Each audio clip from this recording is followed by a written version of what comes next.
RDS Wealth Management. Thank you for being with us. We have up arrows today. Yesterday, while the Dow touched a record, we saw markets under pressure yesterday, but a lot of back and forth action of late. What do you expect between now and the end of the year? Certainly. Nicole, October historically is not a good month, especially in an election year. However, it seems like everything is going pretty smooth right now. Believe it or not, we're positive in the S&P 500. Just like you said, we're hitting record highs. A lot of that probably has to do with what's going on with the Fed and potentially another rate cut that is coming sometime soon, maybe right after the election. I think a lot of things are going higher, although there is a lot of skepticism about what's taking place in the market. We've got an uncertainty here with the election that's coming up, and that could go one of two ways. We've got some uncertainty with what the Fed is going to do over the next 2 to 3 meetings. And of course, there is always the October surprise that could very easily be right around the corner.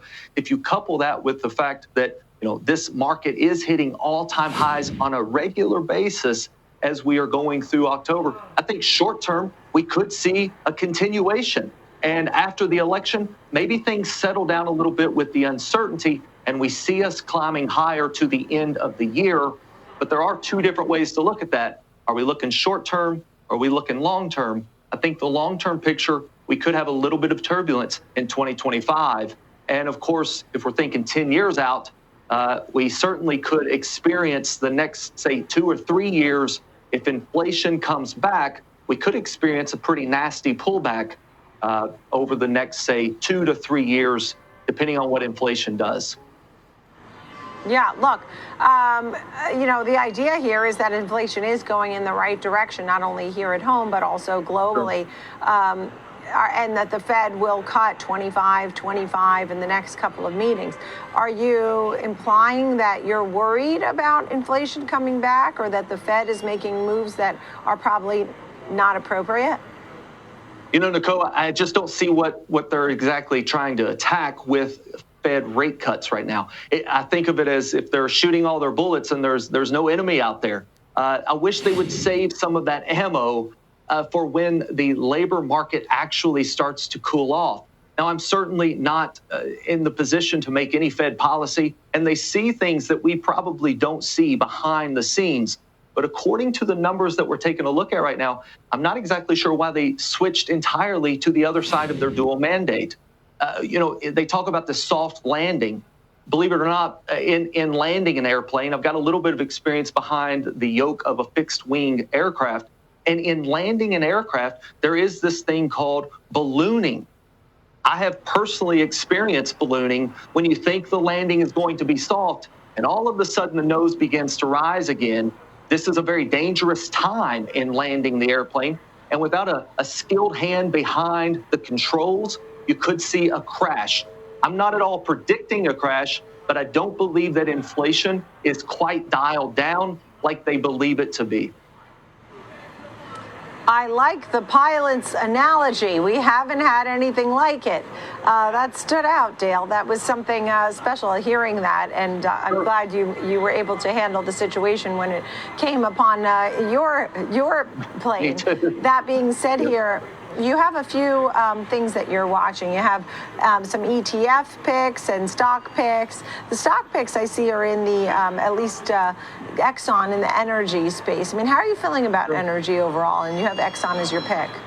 Yeah, that's a good question. Nicole, honestly, if you're thinking about Exxon specifically, in the short term, a Harris administration, if that's the way things go, could put a restraint on oil. So supply and demand alone could drive Exxon a little higher. If you think long term, I think the Trump administration could make Exxon a household name for years to come. Not to say that either administration is going to do entirely away with things like this type of energy that seems to be under attack right now, but coal and oil in a Harris administration, short term, I think we see a little bit of a bump. But long term, if we believe that a Trump administration is going to take effect here, having that energy produced in America is going to help a company like Exxon, especially if these tariffs come into play. You mentioned some other ETFs Yeah. that we have. I'm a big fan of Exxon for the same reason that I've listed all of my other positions that I like right now, because of the strong dividend. Over 40 years of continued growth in their dividend, and we don't see that ending anytime soon.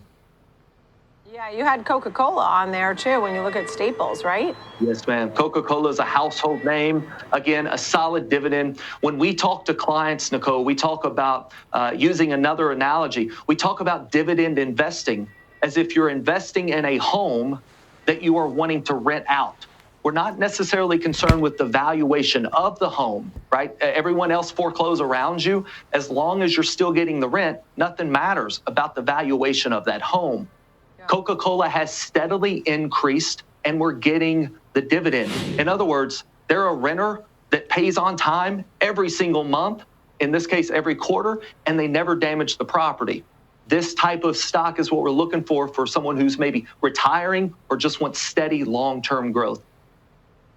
Yeah, and you had the NOBL, the Pro Shares, which are the dividend payers, and you had JEPI as the other one. So we're out of time, Dale, but it was a pleasure speaking with you. Thank you, and thanks for telling us about Exxon and Coca-Cola as well. Yes, thank you, Dale Smothers, President and CEO, RDS Wealth Management.